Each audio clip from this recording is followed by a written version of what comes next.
Olá, divas! Olha, hoje essa entrevista aqui está muito, mas muito especial mesmo. E eu vou começar a fazer a introdução aqui para ver se vocês vão descobrir quem é a nossa entrevistada do dia. Ela é a própria definição da mulher empoderada e livre.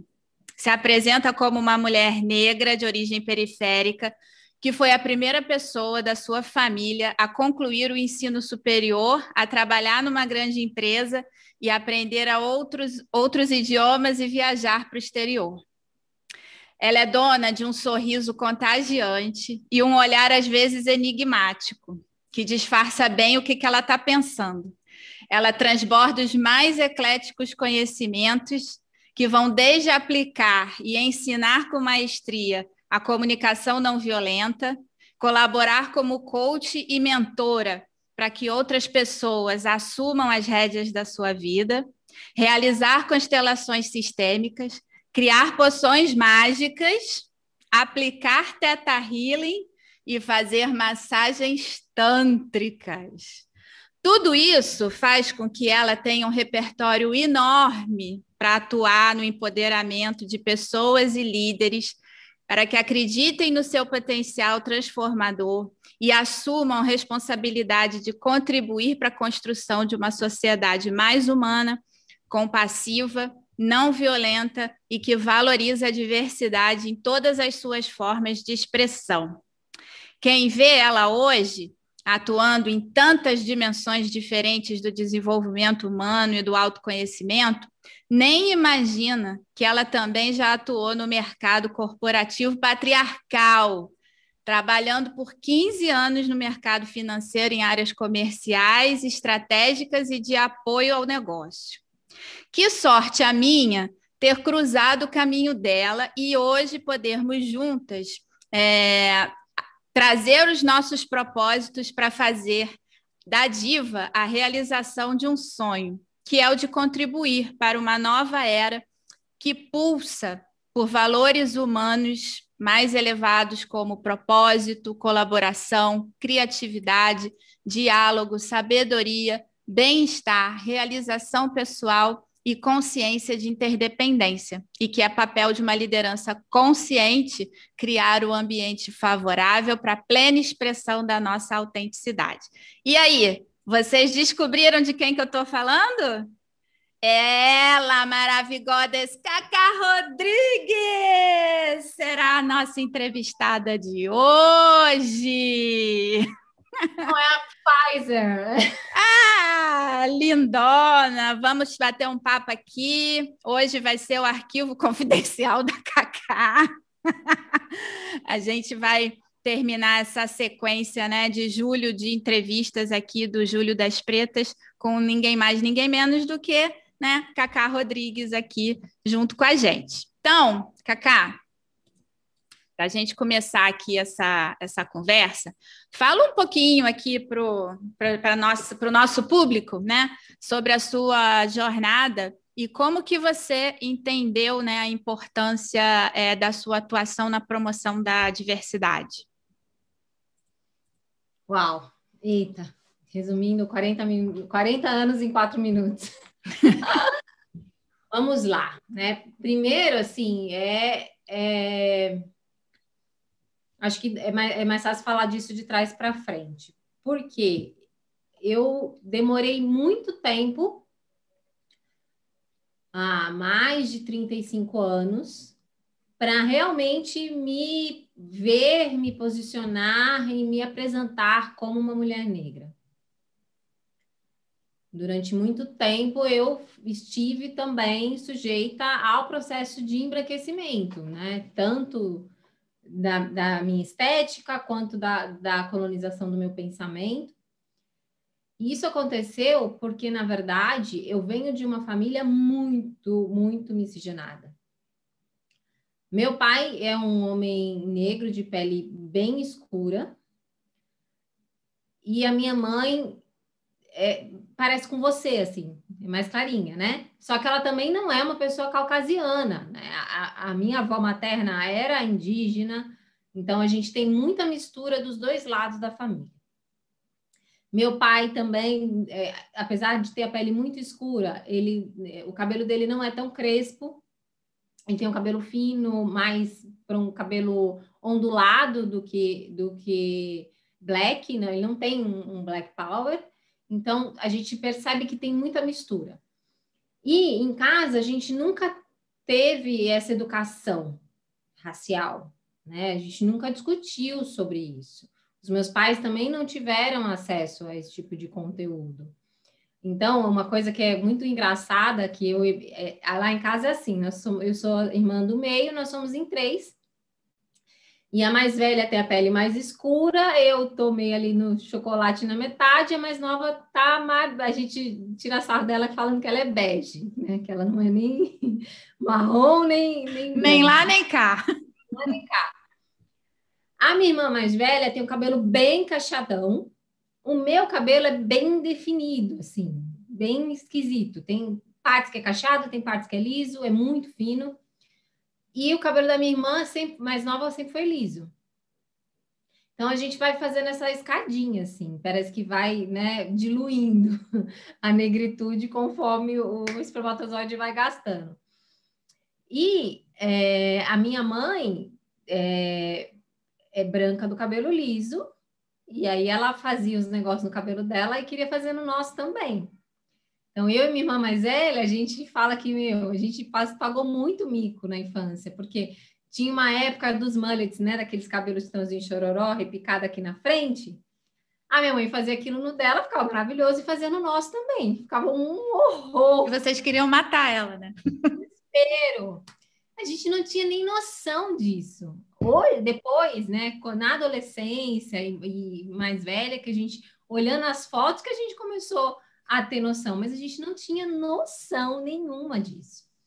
Então, a gente não tinha essa autopercepção de lugar, assim, nesse lugar racializado nosso, né? E aí a vida seguiu dessa maneira. Então, de uma certa forma, isso foi algo que atrasou o meu processo de desenvolvimento, né, dessa consciência, mas também foi algo que me protegeu de muitas coisas, porque muita coisa que aconteceu e que estava relacionado com situações de discriminação, de preconceito racial, né, e de racismo, eu não tinha consciência, então eu não percebia, eu sequer notava de que era aquela situação, né? Então, se eu vou buscar na memória, eu consigo trazer algumas situações, mas eu consegui realmente me ver no momento de estar vivendo uma situação de preconceito racial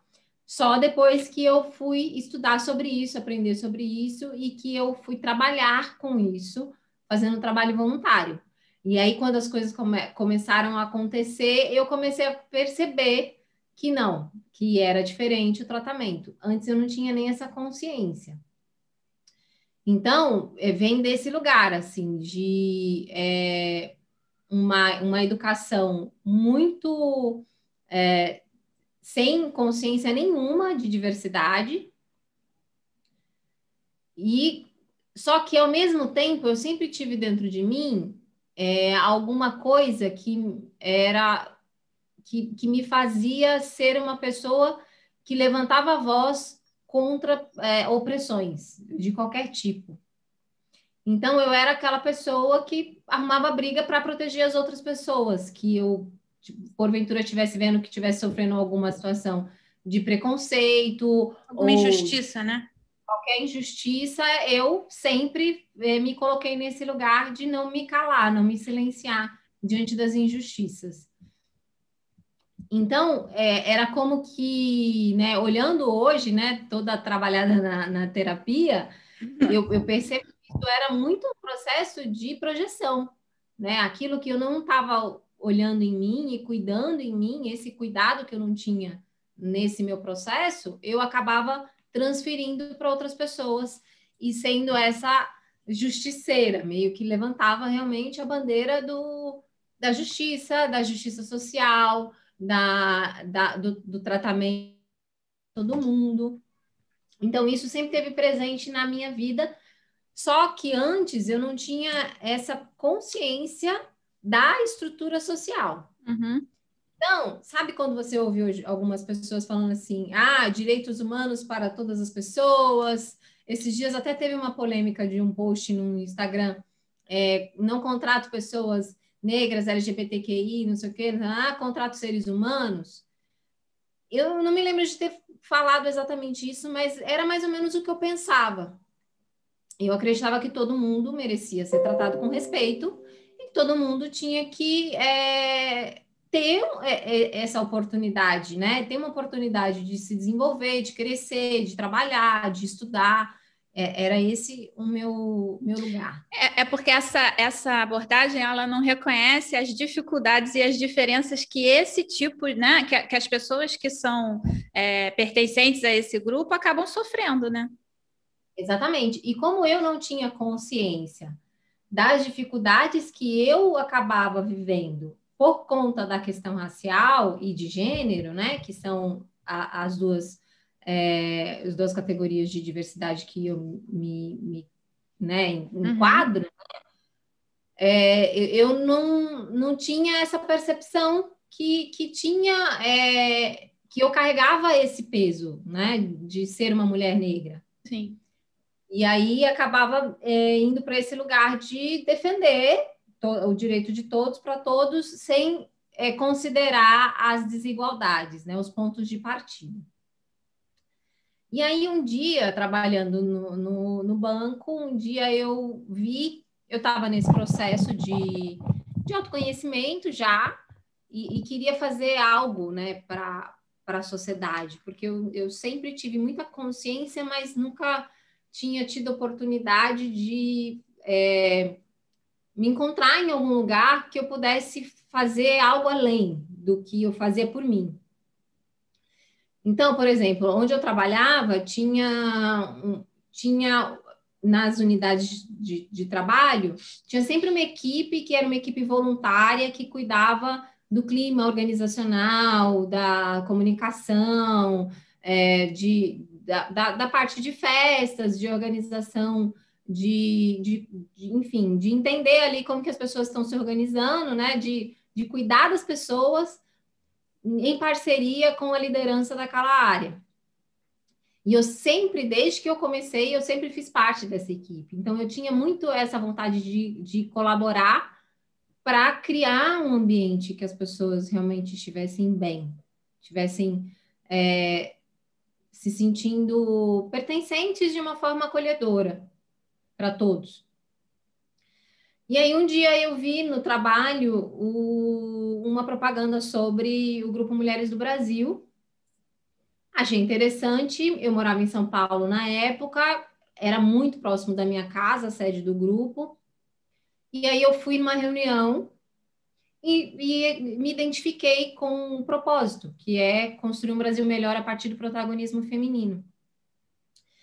E comecei a participar das atividades do grupo. E lá as atividades elas são divididas por comitês temáticos. E eu participei de uma reunião do Comitê Igualdade Racial, e aí comecei a estudar sobre o tema, comecei a entender um pouco mais, comecei a participar ativamente das ações, e comecei a tomar consciência, então, desse meu lugar, dessa minha posição de mulher negra na sociedade. Foi aí que isso acho que eu já estava tô com 39, acho que eu tinha uns 35 anos. Então, há uns 4 anos, foi isso.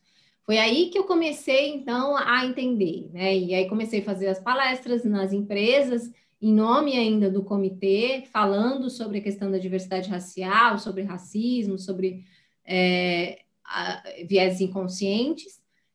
E foi quando eu entendi que isso era algo importante. Nesse meio tempo, eu migrei de área, né, no banco. Eu sempre trabalhei no atacado, atendendo grandes empresas. E eu iniciei um processo de seletivo para fazer um mestrado. E essa minha pesquisa era sobre comunicação não violenta. E aí, por conta do tema da minha pesquisa, eu migrei da área de negócios para a área de pessoas. Fui trabalhar vinculada à ouvidoria interna, fui trabalhar com mediação de conflitos entre funcionários, com círculos restaurativos, trabalhando literalmente com essa parte de receber as denúncias de conflitos e de assédios e de aplicar a comunicação não violenta nessas situações, né, aliada às técnicas de mediação de conflitos. E um dia eu fui a Brasília, porque eu ficava em São Paulo, mas a minha equipe ficava em Brasília. Eu fui a Brasília e estava voltando, acho que de uma reunião ou do almoço com o meu gerente, e pedi para ele, porque como eu não estava trabalhando em Brasília, eu não conhecia as áreas ali, né?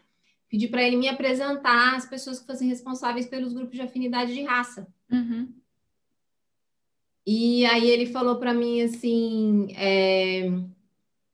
você não deveria se envolver com isso, porque você é bonita e inteligente, você não sofre racismo.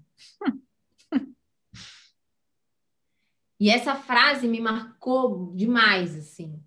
E aí, isso foi acho que um dos gatilhos, assim, para eu começar realmente a colocar essa questão da diversidade como uma missão mesmo, sabe? Um trabalho de realmente trazer esse olhar de letramento, de educação, porque eu percebi ali naquela situação, e em várias outras situações que eu vivi no ambiente corporativo, que as pessoas, elas tinham uma intenção positiva, porque realmente elas estão educadas para fugir dessas conversas sobre a questão racial, a diminuir essas questões, né? Então, achar que não acontece mesmo, que não existe, né, racismo no Brasil, quer dizer, até muito por falta de conhecimento, né? Você fala que tem uma intenção positiva, não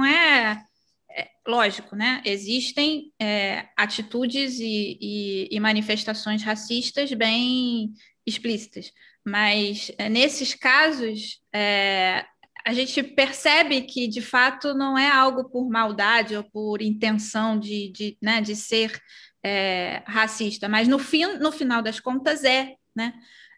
Porque é estrutural. É estrutural, é a educação que a pessoa recebeu, né? Esse gestor era um homem branco, mas um homem branco gay. E então ele fazia parte, né, de alguma forma, desse universo da diversidade. Sim. Mas não tinha também essa consciência, assim como eu não tinha antes de trabalhar no Grupo Mulheres do Brasil, essa consciência da questão racial.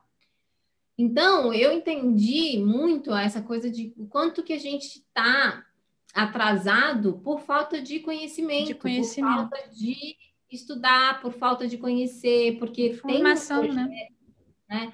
Existe um projeto maior de manter isso dessa forma, né? Exatamente. Como a gente faz para manter tudo do jeito como está? A gente não fala sobre isso. É melhor não falar, deixa para lá, não entra nessa, não se envolve com isso não é problema seu. E aí, né, as pessoas continuam nessa situação de apatia, né, em relação ao que de fato precisa mudar. Exatamente. E aí, outra coisa que eu percebi é que mesmo não, né? Exatamente por conta desse comportamento, de não se falar sobre isso, de não se estudar, de não se entender, que os vieses eles acabam agindo de uma maneira muito contundente.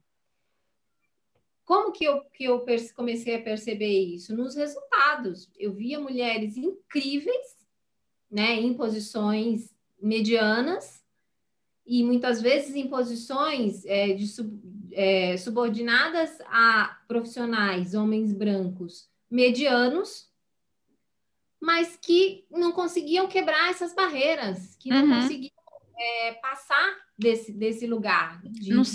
Às vezes nem se enxergavam, né, em outro lugar. Nossa, eu tenho um exemplo assim de uma das minhas ex-gerentes, que ela era uma profissional assim, de outro planeta, assim, um trator no trabalho, assim, uma inteligência, uma capacidade, uma energia, uma dedicação, um comprometimento, assim, muito inspirador. Uhum. E ela não conseguia ter essa consciência do quanto que, na verdade, ela estava anos-luz da maioria dos homens que estavam à frente dela na estrutura organizacional. Eu falei, cara, eu olhava para ela e falei assim, você dá de 1000 no diretor e você está aqui como segunda gestora de uma unidade de negócios, né? E ela, não, não é bem assim e tal. Então tem isso também. Uhum. Por isso que eu falo muito da questão do apoiar o empoderamento. Porque ao mesmo tempo que o sistema se organiza para manter a sociedade, né, e as instituições da forma como elas estão estruturadas, ele também Canaliza. não, é de colônia mesmo. Colonializa. Colonializa o nosso pensamento para a Sim, gente acreditar que as coisas são daquele jeito e que está tudo certo, que sim. é como é, e que não, está tudo certo, é desse jeito mesmo. E aí isso vai sustentando esse sistema, né? Então foram essas coisas assim que depois que eu comecei a trabalhar, fazer trabalho voluntário, mais especificamente no Comitê de Igualdade Racial, depois fui convidada a fazer parte da liderança do comitê, que já acho que há 2 ou 3 anos eu faço parte da liderança do comitê, sou péssima com data. Eu comecei a entender que, por exemplo, né, aquele espaço, aquele ambiente que me via como que tentava me colocar muitas vezes nesse lugar de moreninha, ai, você não é negra, você é moreninha, né? E tentava, ao mesmo tempo que tentava diminuir a minha representatividade racial, me mantinha no meu lugar ali, numa posição de gerência média, e daquele lugar ia ser uma energia 10 vezes maior para eu conseguir chegar onde outras pessoas com a mesma dedicação que eu tinha, o mesmo comprometimento e engajamento que eu tinha, Ou até menos, né? ou até menos, eu precisaria para chegar em posições mais elevadas dentro da organização. Então, foi mais ou menos isso, assim. Não foi um negócio muito simples, não. Foi bem complexo, né? E eu me percebo, depois, ainda agora com a Diva, nesse processo de aprendizado, né? Hoje mesmo a gente estava falando sobre a questão da neuroinclusão, que ainda não é um tema que a gente aborda nos nossos conteúdos. Então, esse campo da diversidade é muito amplo, né? Porque Muito. é isso, o ser humano é um universo particular. Então, a gente tem as questões de grupos oprimidos por conta das estruturas sociais, mas a gente também tem as questões dos indivíduos. E aí está o grande desafio, né? Da gente considerar tudo isso, né? Considerar o sistêmico, mas também considerar o indivíduo dentro desses sistemas. E aí, Cacá, você já comentou, né, que foi quando você se aproximou do Grupo Mulheres do Brasil que você começou a atuar mais fortemente nessa questão da diversidade, muito ligado à dimensão de gênero e raça, né? E tanto que no início o seu foco era no desenvolvimento de mulheres negras. Você chegou até a criar um workshop Passaporte Wakanda, né? Conta pra gente um pouquinho como é que foi idealizar esse treinamento, qual era o objetivo dele, o que ele trouxe de aprendizado para você e por que abrir o leque de atuação nas várias dimensões de diversidade que você já começou a tocar aqui nesse assunto, né? Que a diversidade tem aí uma gama de dimensões que a cada dia a gente descobre mais uma, né? Então, conta pra gente um pouquinho como é que foi essa jornada de sair do foco de mulheres negras e abrir esse leque e falar um pouquinho do Passaporte Wakanda. O Passaporte Wakanda, primeiro que é um workshop de desenvolvimento de autoestima para mulheres negras, né? O Passaporte Wakanda. E ele surgiu de uma parceria que eu tinha com as sócias da escola Elas, que elas tinham essa questão, né? Porque eram duas mulheres brancas e viram ali, né, em mim a possibilidade de trazer mais diversidade para a escola. E me pediram para criar algum conteúdo voltado para esse público, né? Porque realmente elas tinham uma questão de que 5% das alunas da escola eram mulheres negras. E tinham muito desafio de conseguir aumentar esse índice. E aí eu entrei com essa proposta. E o workshop, ele foi criado, na verdade, num processo de download, né? Eu sentei, fiz uma meditação, e na meditação eu recebi toda a estrutura do workshop. A única coisa que aconteceu foi depois que eu abri o olho, eu escrevi e estava pronto. Foi dessa maneira que ele foi criado. Praticamente psicografou, né? Mas foi mesmo. Foi desse jeito, eu me lembro exatamente, e é engraçado isso, porque eu sou péssima com memória, assim, eu esqueço tudo, gente. Aliás, quem quiser me contar segredo para contar, segredo é comigo mesmo, não vai sair daqui, porque eu vou esquecer a história. Mas eu fui a Brasília, e eu estava hospedada na casa de uma amiga, e acordei de manhã, sentei na cama ali para meditar, e o workshop veio, naquela meditação de 15 minutos. E eu escrevi. E esse nome, eu trouxe o Passaporte Wakanda porque eu me lembrava que eu sempre me incomodei com ver pessoas tirando cidadania europeia. Então, eu vou tirar meu passaporte, porque eu estou tirando minha cidadania europeia e tal, não sei o quê. E eu sabia que isso nunca seria possível para mim, porque existe um histórico de apagamento, né? Dessa memória, né? A gente não sabe de onde a gente veio. E eu me lembro que quando eu era mais jovem, eu tirava uma onda disso. As pessoas falavam que estavam tirando cidadania, eu falava, também estou fazendo a minha e tal. E as pessoas me perguntavam de onde que eu era, né? De onde que estava fazendo a minha.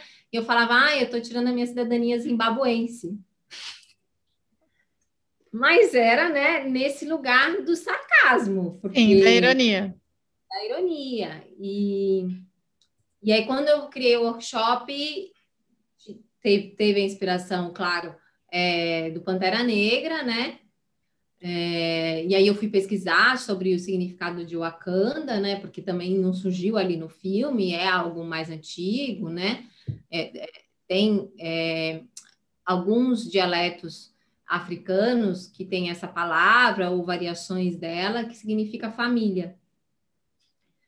Então, eu trouxe essa coisa do meu passaporte zimbabuense, somei com Wakanda, e para dar esse nome para o workshop que falava de autoestima de mulheres negras, né? Que eu acho que o filme traz muito isso também, né? Para esse público, né? Recuperar essa autoestima através da representatividade, da possibilidade da gente ver num povo africano, em pessoas negras, dentro do continente africano, aquela riqueza, inteligência, sabedoria, tecnologia, tudo que a gente vê no Pantera Negra tem esse impacto na autoestima de pessoas que descendem desses povos. Então, foi dessa forma que foi criado o workshop. E você perguntou uma outra coisa que eu não estou lembrando agora. Não, eu perguntei como que foi essa migração, quer dizer, você, né, nesse momento estava focando ali no empoderamento de mulheres negras, e aí depois até com a Diva mesmo, né? Dentro da nossa atuação com diversidade, a gente não tem um foco, né? Não tem uma dimensão específica. A gente entende diversidade nessa profusão aí de dimensões. Então, a pergunta era o que fez você despertar para a importância de olhar a diversidade de uma maneira mais abrangente? Quando eu estava nesse processo intenso de trabalho no Comitê de Igualdade Racial, eu decidi, então, fazer acho que final de 2019, eu decidi fazer o meu exame de DNA, para aí, então, identificar realmente se era zimbabuense a cidadania ou se era de outros lugares. E aí, quando eu fiz o meu exame de DNA, eu fui ao laboratório coletar material e me falaram no laboratório, olha, o resultado demora de 3 a 6 meses para ficar pronto. Porque vão buscar, né, dentro do seu código genético, pode ser que precise fazer pesquisa em outros países e tal, então até 180 dias para sair o resultado. Aí eu tô desencanada, né? Pô, até 180 dias, vou até esquecer que eu fiz esse negócio quando chegar o resultado. Um dia eu fui, a Silvia, do Elas Programam, me chamou, me pediu para ter uma conversa com ela e a gente saiu para almoçar.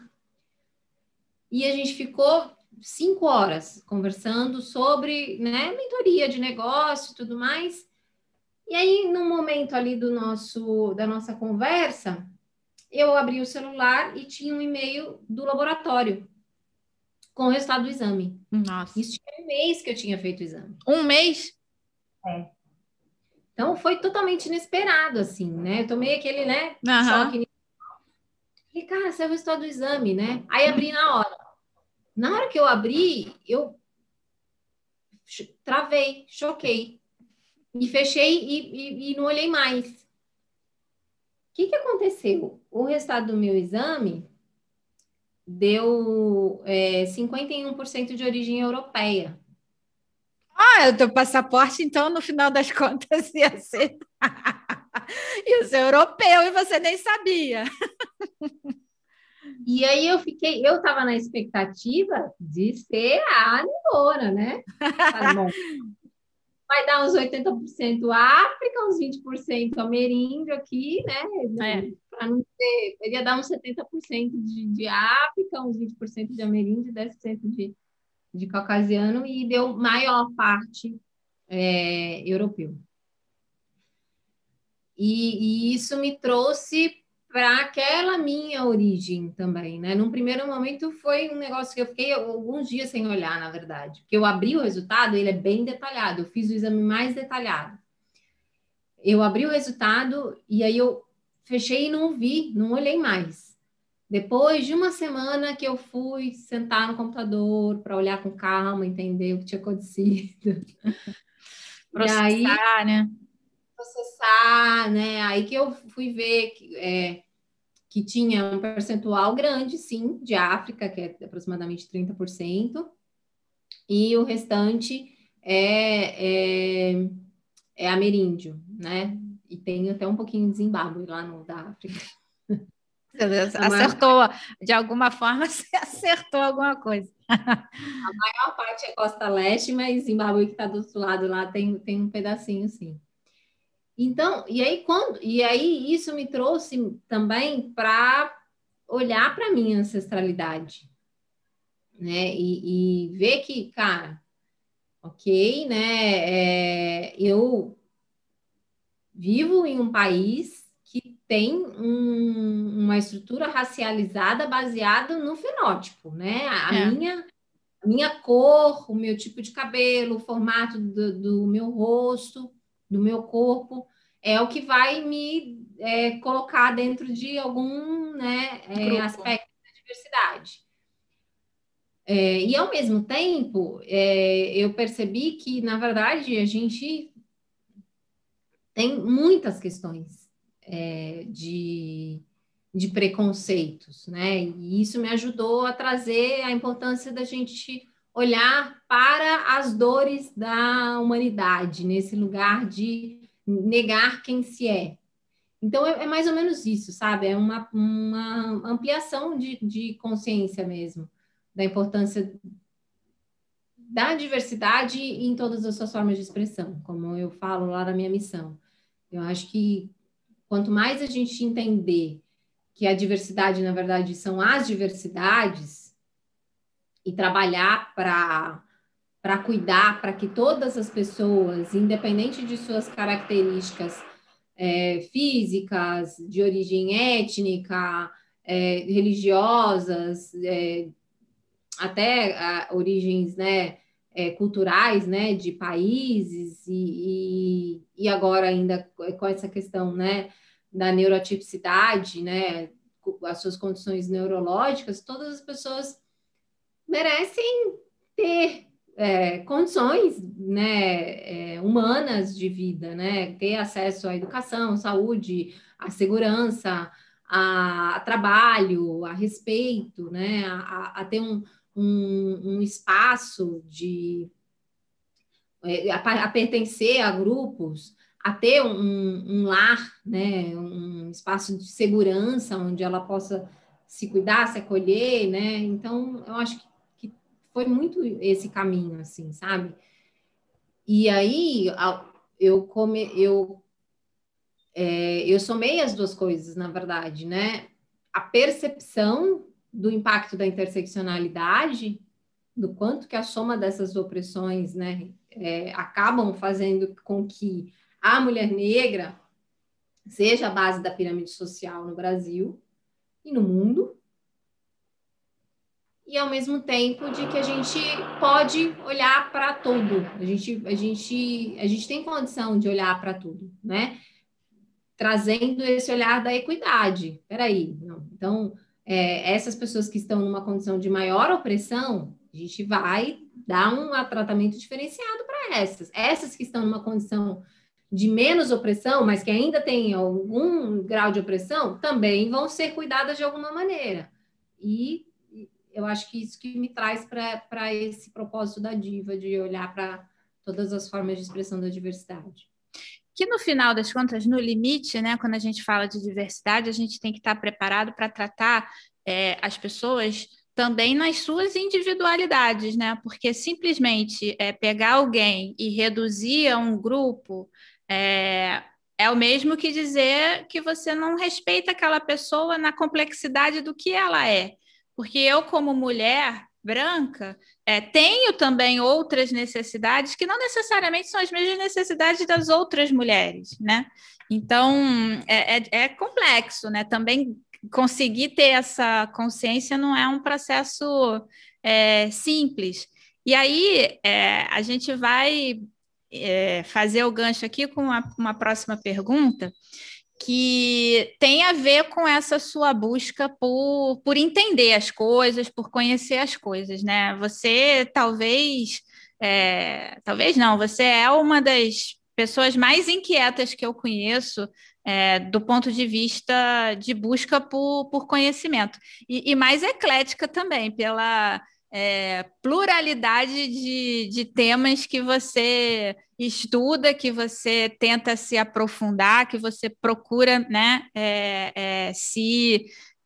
que procura mergulhar para ter aquele conhecimento de forma ampla, né? Então a gente está falando de comunicação não violenta, a gente fala de constelação sistêmica, a gente fala de magia, a gente fala de meditação de mediação de conflitos, a gente fala de astrologia, coaching, teta healing, massagem tântrica. Cara, Cacá, de onde que vem, né, toda essa busca por aprendizado, e como que você utiliza isso tudo que você aprende, né, nessa sua missão de empoderamento de pessoas e de líderes? É muito louco isso, né? É muita coisa e, ao mesmo tempo, é tudo a mesma coisa. Por que eu penso dessa maneira? Todas esses caminhos, né, de busca, eu me vejo como uma buscadora. E todos esses caminhos de busca, eles têm um objetivo único, né? Que é acessar a minha verdade, a verdade de quem eu sou. E eu acabei percebendo que eu gosto também de usar esse conhecimento que eu vou adquirindo para mim, para compartilhar para outras pessoas. Então, tanto nos meus estudos de espiritualidade, né? Como você falou, Theta Healing, magia, reiki, terapias holísticas, né? Que eu estudo várias, né? Então, terapia multidimensional. Gente, viu? Eu tentei colocar tudo aqui, mas é impossível. Ela está sempre fazendo outras coisas. Tudo isso, né, que envolve esse lado da espiritualidade, tem a ver com o que eu acredito como um caminho de autoconhecimento. Eu acredito, e a CNV também entra nesse lugar. É muito louco, né? Uma vez eu vi um vídeo de um pastor dando um sermão falando que a cabeça dos homens são várias caixinhas, né? A cabeça das mulheres é um monte de fio desencapado, tudo solto. E exatamente dessa maneira que eu funciono, que eu faço umas conexões, assim, bem... improváveis. Isso. O que eu entendi nesse meu processo de autoconhecimento? Né, de busca do autoconhecimento, que começou por conta de uma questão profissional, né? Bom, primeiro, acho que é interessante as pessoas saberem que eu fui criada na igreja evangélica. Eu sempre tive uma conexão com a espiritualidade, mas a partir da religiosidade. Então, quando eu era criança, antes do meu avô materno e dos meus pais irem para a igreja evangélica, meu avô era voluntário na igreja católica e me levava para estudar catecismo, né? E aí, quando eu estava no catecismo, eu gostava de estudar a religião. E eu me lembro que o meu avô começou a ir para a igreja evangélica e os meus pais começaram a ir também, e eles me tiraram do catecismo. E eu me lembro que eu fiquei muito brava com isso, que eu queria continuar fazendo a escola. E aí não pude continuar, porque eles começaram a ir para a igreja evangélica, e eu comecei a ir para a igreja evangélica também, e passei toda a minha adolescência, até os 22 anos, que foi até o meu primeiro divórcio, na igreja evangélica. Depois disso, depois dos 22 anos, quando eu me separei do meu primeiro marido, eu me separei da igreja e me separei de Deus também. Me desconectei totalmente desse meu lado da espiritualidade.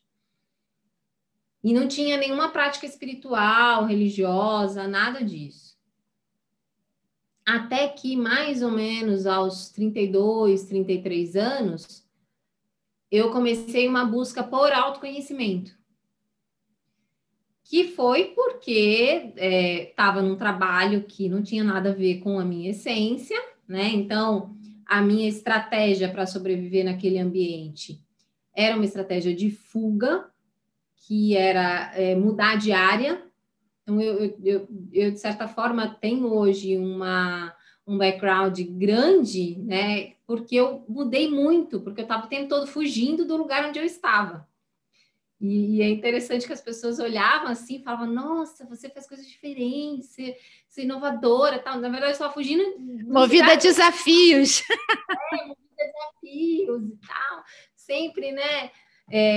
Eu conseguia fazer um negócio que era muito raro as pessoas conseguirem, porque a gente tinha lá umas regras de movimentação que quando você entrava num cargo, você tinha que ficar 2 anos naquele cargo.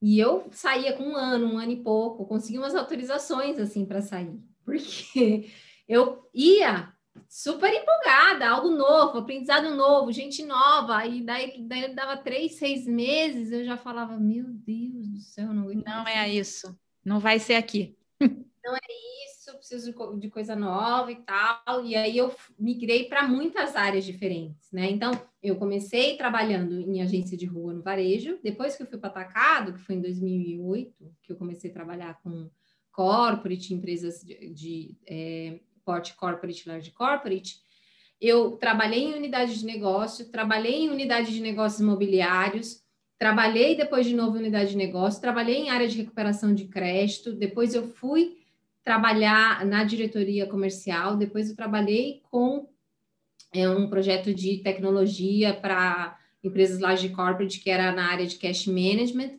foi quando eu fui para a diretoria de pessoas para o projeto do mestrado da mediação de conflitos. Então, em pouco tempo, eu passei por quase 10 áreas diferentes. nesse processo de fugir. Eu estava fugindo o tempo inteiro. E chegou uma hora nesse processo que eu comecei a falar, pô, o problema sou eu, né? Foi aí que você começou a buscar mais a parte do autoconhecimento, né? Porque daí eu falei, cara, todo lugar que eu vou não é bom o suficiente. Todo lugar que eu vou, eu fico Tem alguma coisa que não está errado com esses lugares, né? Quer dizer, que não é errado, mas você tem que descobrir o que é, né? O padrão, eu levava aquele padrão comigo para onde eu fosse. E aí foi aí que me despertou para buscar o autoconhecimento. E eu ia fazer uma formação de coaching a princípio, mas eu não conhecia nada de coaching, nunca tinha feito um processo de coaching.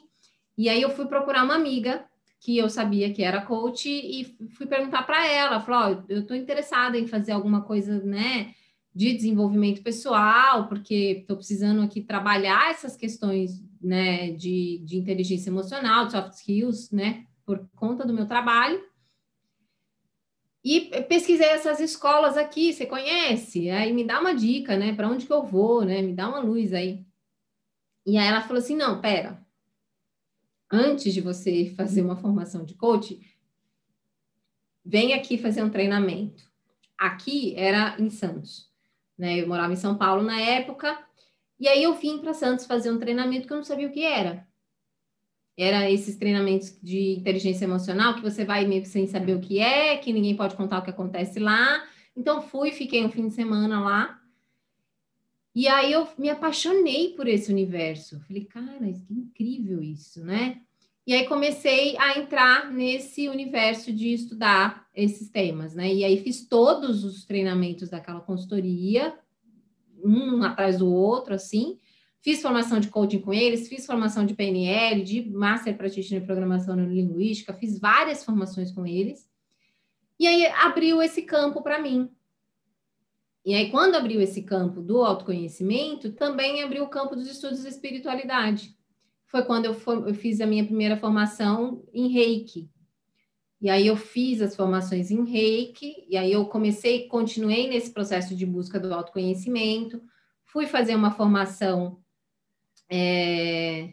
em São Paulo, não me lembro agora, mas era na casa do Prembaba, na época, era uma formação também de autoconhecimento, e aí encontrei lá uma terapeuta xamânica, que foi quando eu tive meu primeiro contato com a ayahuasca, que eu fiz uma terapia xamânica com ela, foi quando eu parei de comer carne, e aí foi isso, esse processo.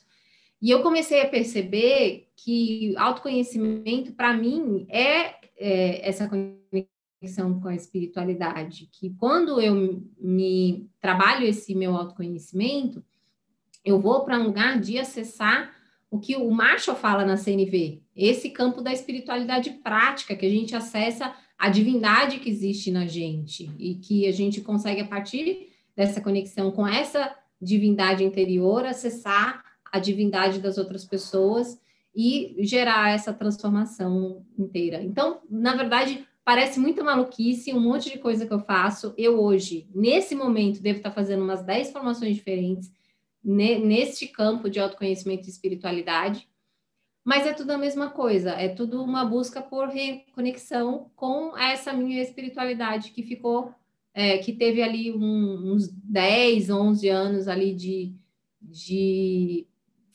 suspensão, né, nessa minha história, mas que para mim é o que dá sentido para a vida, essa conexão com a espiritualidade. Então, muita coisa que aconteceu comigo até chegar aqui foi guiada pela espiritualidade, né? Da mesma forma que aconteceu o passaporte Wakanda, que eu recebi o passaporte Wakanda, não fui eu que criei o passaporte Wakanda, eu recebi. Quando eu fiz a seleção para aquela posição, né, de pesquisadora, para trabalhar com a CNV, com mediação de conflitos, eu estava num processo de conflito interno muito grande, porque eu tinha mudado de área recentemente, então estava naquele processo de que eu não poderia mudar de área, não tinha cumprido os 2 anos ainda, e estava sofrendo muito, porque não estava me adequando àquele espaço, aquelas pessoas, aquela forma de trabalho. E eu entrei num processo meio de eu não sei se chega a ser uma depressão, mas uma tristeza, um lugar muito escuro, assim. E naquela época eu recebia... Eu tenho um colega de curso que ele começou a me mandar mensagens respondendo as orações que eu fazia sozinha na minha cama à noite, de madrugada, chorando sozinha com Deus, porque eu não sabia o que fazer. E no dia seguinte ele me mandava um WhatsApp respondendo as mensagens que eu tinha, as perguntas que eu tinha feito. Então, tudo, para mim, se não tem espiritualidade, meio que as coisas não fazem sentido, porque eu acredito que a gente está vivendo vivendo na carne uma experiência espiritual, né? Acho que a gente é mais do que só essa pessoa nesse CPF. Então, parece bagunçado, mas tem um foco, tem um lugar, né? Caminho. Tem uma lógica. Tem. E ao mesmo tempo não tem lógica, né? Porque não pode ser assim. Mas faz todo sentido, né? E que bom que isso fez com que você encontrasse esse canal, né? Porque, na verdade, o que você está fazendo é canalizar todo esse conhecimento para exercer essa espiritualidade na forma de colaborar com outras pessoas para que essas pessoas também aumentem seu nível de consciência e, quem sabe, também descubram quais são os canais delas para poder entrar numa sintonia melhor com elas mesmas. É assim que eu leio tudo isso que você falou. E aí vocês podem imaginar, né, como que é um processo aqui de criação, né, dos conteúdos da Diversidade Agora, assim, que é uma coisa assim muito muito inspiradora mesmo, fazer parte, né, desse processo aí da Cacá. E assim, se a gente pudesse, né, acho que tem assunto e tem história aqui para contar por mais 10 episódios, né, Cacá? Mas a gente tem que terminar essa conversa aqui, infelizmente. E como, né, a gente sempre faz aqui nas nossas entrevistas, eu queria pedir para você se despedir do nosso público aqui, deixando uma mensagem e falando o que você quer que aconteça, qual é a sua mensagem de transformação para o mundo. Tá acabando. Que tudo que é bom dura pouco. Eu sempre falo isso, né? Que eu acredito que a gente pode assumir a nossa responsabilidade pela transformação que a gente deseja ver no mundo. E a transformação que eu desejo ver no mundo é realmente um mundo sem violência, um mundo com respeito, com oportunidades. Assim, eu realmente acredito que todos nós temos algo a colaborar, algo a trazer de bom, né? A trazer, né, dessa nossa essência divina. Acho que todos nós temos luz e sombra. Não é porque eu sou uma pessoa que busco espiritualidade, trabalho com isso também, e vivo a espiritualidade no meu dia a dia, que eu não tenha um monte de craca nos meus comportamentos, de coisas que eu preciso melhorar. E, ao mesmo tempo, eu acho que a gente tem como fazer, a gente sempre tem como fazer alguma coisa. Então, o que eu desejo realmente é que as pessoas tenham a oportunidade de perceber que elas têm algo valioso a contribuir e que elas queiram despertar para essa possibilidade. Eu comecei a ler um livro ontem, já estou na metade dele, um livro incrível, que fala de Complexo de Jonas. Para quem não conhece a história de Jonas, ele é um personagem bíblico que recebeu uma missão e ele negou essa missão. Ele fugiu. Ele recebeu uma missão para ir levar uma mensagem para uma cidade que estava vivendo na violência, num índice de violência muito alto. E a missão dele era para chegar lá e dar um recado para essa cidade, de que que a cidade seria destruída. E ele falou, tá bom, vou para cá que é para eu ir, para ir lá dar essa mensagem? Tá bom. Aí ele pegou um barco e foi para lá. Era mandar ele para Nínive, a voz de Deus manda ele para Nínive, e ele pega um barco e vai para Tarsus. E ele vai para o porão desse navio e dorme no porão do navio.